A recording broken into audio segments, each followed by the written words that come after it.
Junaid Ahmed Palak ৫ August সংসদের মধ্যে অবরুদ্ধ অবস্থায় ছিল এবং সেখানে তার জীবনের আশঙ্কার মধ্যে ছিল।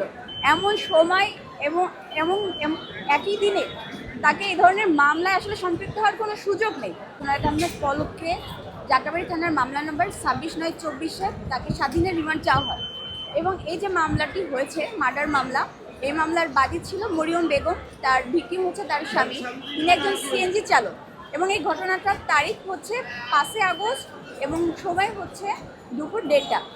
এই যে মামলাটির ঘটনাস্থল সেটি হচ্ছে কাজলা হানিবাগার ব্রিজের নিচে এবং তিনি সংসদ ভবনের মধ্যে অবরুদ্ধ ছিলেন ৫ আগস্টের সারাদিন ব্যাপী এবং তার জীবন নাশের একটি হুমকি ছিল। এমন সময় এই ধরনের মামলায় সম্পৃক্ততার কোনো সুযোগ নেই এবং তিনি জাতীয় নিরাপত্তা পরিষদ কমিটির কোনো সদস্য নন, তিনি আইন শৃঙ্খলা কমিটির কোনো সদস্য নন, এক্ষেত্রে তার জয়েন্ট লাইবিলিটিসগুলোও বর্তায় না। তো আমার আসামি যেহেতু সম্পূর্ণ নির্দোষ এবং নিরাপরাধ, আমরা বিজ্ঞ আদালতের কাছে জুনায়েদ আহমেদের জন্য রিমান্ড বাতিলপূর্বক জামিনের জন্য প্রার্থনা করেছিলাম।